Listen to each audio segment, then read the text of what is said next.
It was day 3 of Sean Diddy Combs' federal trial for trafficking and racketeering, and no one expected Sylvester Stallone to walk into the courtroom, not to support him, but to testify against him.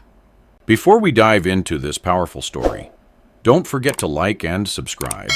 Your support means the world and helps us keep sharing the stories that truly matter. It was day 3 of the most closely watched trial in years. Sean Diddy Combs, the music mogul whose parties once lit up Miami nights and Manhattan penthouses, now sat stone-faced at the defense table, dressed in a navy suit and stripped of the swagger that once defined him. Outside, the streets buzzed with camera crews, protesters, and onlookers hoping to catch a glimpse of justice unfolding. The trial was already bigger than headlines, with charges spanning trafficking, racketeering, and conspiracy. The government's case threatened to not only unravel Diddy's empire, but expose the dark underbelly of celebrity culture, one of secrets, coercion, and silence bought with wealth. Yesterday's opening statements were brutal. The prosecution had painted a picture not of a visionary producer, but of a man who used his influence to orchestrate things most people couldn't fathom. Today was expected to be more procedural. Document reviews, testimony from lower-level staff, perhaps a flight log expert. But nothing could have prepared the courtroom for what happened at precisely 10:23 a.m. A shuffle stirred among the press bench as the side door near the witness stand creaked open. In stepped a tall figure in a gray wool coat, his salt and pepper hair combed back, those unmistakable features hidden behind dark sunglasses. Murmurs rose like a wave. One of the younger reporters near the front gasped, "That's Stallone!" Sylvester Stallone didn't need an introduction. To the older generation, he was Rocky, the embodiment of the American underdog. To younger ones, he was Rambo, or the stoic Barney Ross from The Expendables. But to everyone in the room that day, he was a curveball they didn't see coming. Diddy's eyes narrowed. His attorney, Aaron Sussman, leaned over and whispered something into his ear. Diddy didn't respond. Stallone took his seat near the front row of spectators, but it wasn't long before Judge Subramanian called the court into recess, then reconvened with unexpected news. "I have been informed," the judge announced, his voice steady, "that Mr. Sylvester Stallone has petitioned to provide testimony relevant to this court. As he is not on the prosecution's initial list of witnesses, this requires extraordinary consideration." Whispers turned into gasps. Stallone as a witness? It sounded like a movie script, but this wasn't Hollywood. It was real life, and what he said next stunned the room. "I've known Mr. Combs," Stallone began after being sworn in, "and I've seen both the good and the questionable. I was invited to one of those charity galas he hosted in 2018 in Beverly Hills, hosted under the pretense of fundraising for youth music programs." He paused. His voice, though aged, carried the grit of a man who had seen much. "That night, I was approached by a mutual business associate, a man I won't name. He suggested I sign off on a sponsorship invoice from a third-party media group. Something didn't sit right. I never signed. Months later, I found out that same company received a 6-figure donation, tied back to Bad Boy Entertainment." The courtroom was still. "I don't come here to sling mud," Stallone added, looking directly at the jury, "but I believe in accountability. I've spent my life playing heroes, but heroes don't stay silent when something's wrong. I turned down their offer. That might have cost me a role in a project we were discussing, but I slept just fine that night." Judge Subramanian raised an eyebrow. Mr. Stallone, are you implying that Mr. Combs or his representatives offered you a quid pro quo in relation to false endorsements? Stallone met the judge's gaze. I'm saying there were expectations of silence. I refused. Diddy's attorney objected, claiming the testimony was irrelevant, emotionally charged, and not connected to the charges at hand. But it was too late. The jury had heard it. The jury had seen Stallone, a symbol of grit and dignity, speak not with theatrics, but with conviction. It wasn't just the jury who was shaken. Across the gallery, Christian Combs sat behind his father, his usually sharp demeanor dimmed. This wasn't the young man flashing diamond grills on Instagram. This was a son watching the weight of truth grow heavier by the hour.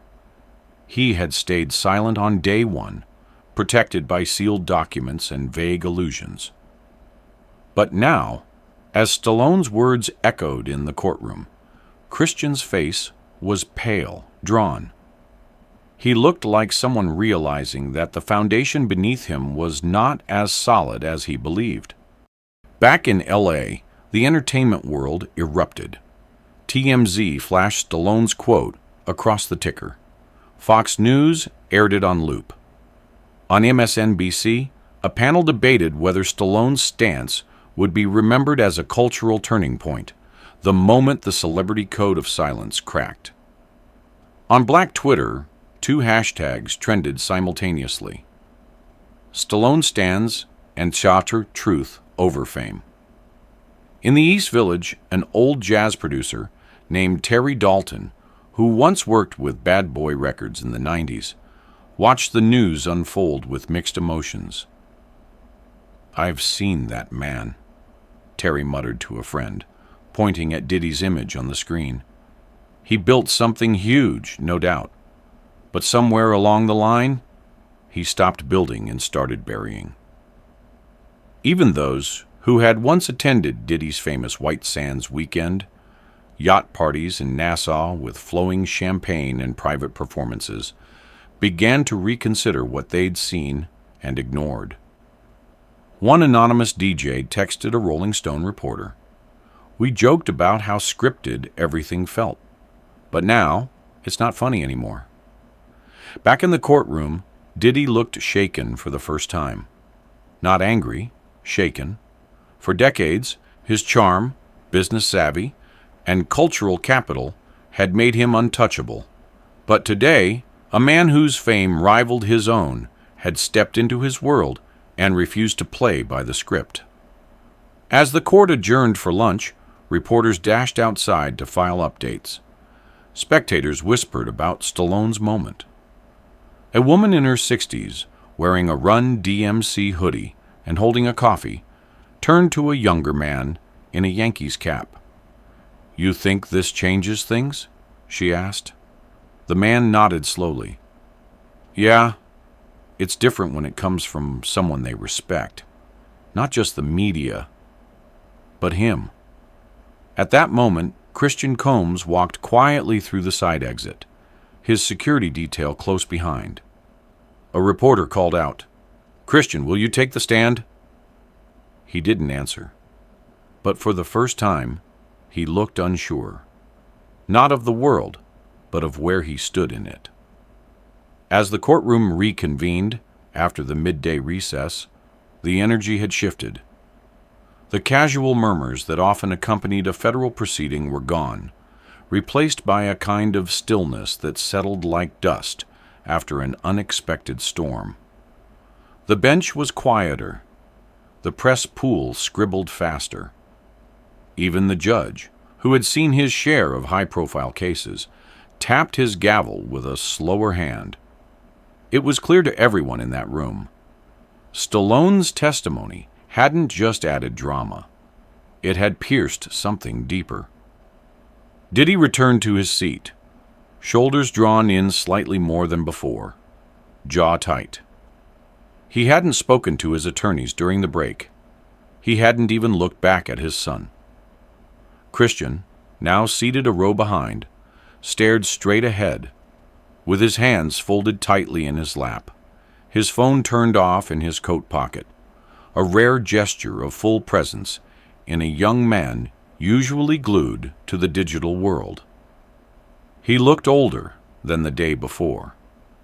The prosecution began the afternoon by introducing digital evidence, flight manifests, encrypted chat transcripts, and financial ledgers that had been seized during Homeland Security raids in March. Most of it was technical, dense with codes, timestamps, and LLC names.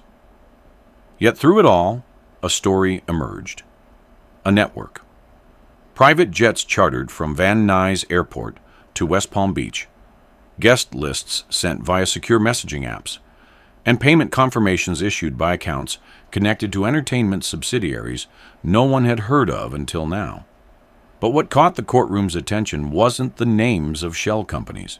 It was the email addresses tied to them. One, in particular, kept showing up, cisamusic@singgroup.com, belonging to none other than Christian Combs. The room held its breath when a line item was read aloud, a $37,000 invoice approved electronically for yacht catering, 2 weeks before a now infamous party in Biscayne Bay, flagged by prosecutors as a potential recruitment event. There was no denying it. Christian's name was part of the paper trail. Diddy's lawyer, Aaron Sussman, leapt to object. He argued that Christian had no operational role in Bad Boy's business logistics, that the account was used for promotional events, not trafficking. He emphasized that approving an invoice wasn't the same as knowing what it supported. But the seeds of doubt had already been sown. The jury had seen the names, the dates, the approvals. They had seen the weight of proximity. Judge Subramanian leaned forward. "Will the government be calling Mr. Christian Combs as a witness?" The prosecutor, a woman in her early 40s with a crisp voice and unwavering posture, replied, "Your Honor, we intend to do so. We believe his testimony will clarify the scope of knowledge within the defendant's family." That moment landed like a thud in the gallery. Christian blinked hard. He had been preparing for this possibility, of course. He had met with prosecutors in April, quietly, with his own lawyers, but there had been no guarantee. Until now. The judge nodded. "We'll set parameters for examination. Mr. Combs, you are excused from the gallery for the remainder of today's testimony and instructed not to discuss proceedings with any party." Christian stood. His shoes echoed on the marble floor as he exited without a glance backward. No dramatic farewell. Just a slow, uncertain walk through the back hallway, like a man heading into a storm he never asked for. Outside, the buzz was volcanic. News vans rolled live updates. Twitter hashtags lit up. Commentators speculated whether Stallone had opened the floodgates. A few bold voices suggested Christian would flip under pressure. Others, like activist and author Yvette Morrison, posted measured calls for empathy. "We ask black men to stand for truth," she tweeted. "But what happens when that truth costs them their bloodline?" The internet had turned the trial into theater, but for those inside it, this was no script. Meanwhile, back inside the courtroom, the prosecution shifted gears. They introduced a new witness, a man named Franklin Days, a former security consultant for Comamez Entertainment. Balding, soft-spoken, and dressed in a brown corduroy blazer, Days didn't look like someone who had once guarded one of hip-hop's most powerful figures. But his memory was razor-sharp. He spoke of what he called decompression protocols, instructions given after certain events that involved collecting guest phones, wiping security camera footage, and paying staff in cash. There was a culture of secrecy, Days said plainly, It wasn't just for privacy. It was so nothing would trace back. He didn't implicate Christian directly, but when asked whether the younger Combs was ever present during these operations, he hesitated before answering. He was often there, but I don't know what he saw. That pause spoke volumes. It painted a picture of a young man caught in an ecosystem, perhaps too close to see its edges. And for the jury, many of whom were older, some parents themselves, that picture stuck. They weren't just judging Sean Combs anymore. They were watching the long shadow a father could cast over a son. As court recessed again, Stallone had already left through a private exit, avoiding the crush of reporters outside. But his words lingered, not because they were scandalous, but because they carried moral gravity. He hadn't accused Diddy of crimes. He had accused him of cultivating silence, of leveraging fame as a shield from scrutiny. That idea of silence as complicity now colored everything else. Christian, meanwhile, returned to a downtown hotel room, flanked by 2 bodyguards and a representative from his legal team. He sat on the edge of the bed staring at the floor, the window shades drawn, his phone buzzing with unanswered texts. His attorney, a mid-aged woman named Evelyn Ross, sat across from him, hands folded, her tone careful. "They're calling you. You can say no, but if you do go in, you need to be prepared, not just with facts, but with truth and with courage." Christian didn't answer right away. He thought of his father. He thought of those parties, of the music, the laughter, the reverence they all felt. And then he thought of Stallone, standing in that courtroom with no script and no agenda, just a line in the sand. Later that night, back in Brooklyn, a group of longtime fans gathered outside the courthouse holding signs. Some read, "Free Puff." Others read, "Justice First."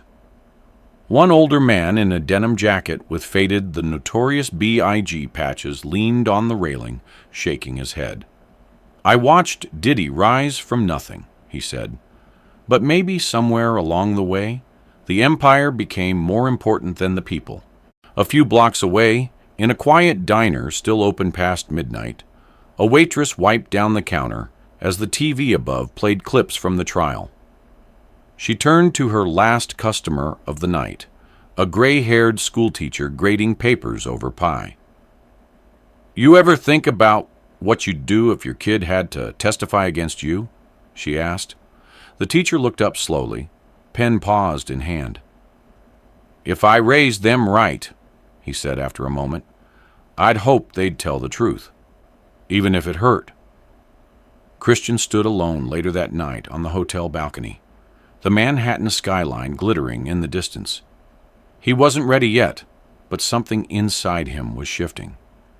Because sometimes silence isn't safety. It's a sentence. The sun had barely risen when Christian Combs walked through the courthouse doors the next morning. Day 4 of the trial had not yet begun, but the air was already thick with anticipation. The previous night's headlines had made his role front and center. Every outlet from the New York Times to Shade Room speculated, would he testify? Would he betray his father? Or would he retreat into the shadows, like so many others had in the face of family loyalty? Inside courtroom 17B, the clerk was already organizing the day's documents. The jury had not yet been seated, but the judge was in chambers reviewing pre-testimony objections, filed by Diddy's attorneys just before dawn. Christian stood in the hallway with Evelyn Ross, his lawyer. She said little. They both knew what was coming. Moments later, the bailiff opened the door and nodded. It was time. The room fell quiet as Christian entered.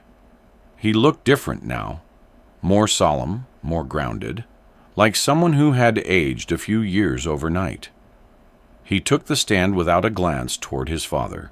Diddy, seated just 10 feet away, remained still, his hands folded on the table, his expression unreadable. The prosecution began with simple questions: name, occupation, relationship to the defendant. Christian answered clearly. Then came the pivot. "Mr. Combs," the prosecutor asked, "can you describe your involvement with the logistics surrounding the events referred to in this investigation between the years 2017 and 2022? Christian inhaled slowly. "I was part of the planning for certain events: birthday parties, album launches, brand-sponsored gatherings.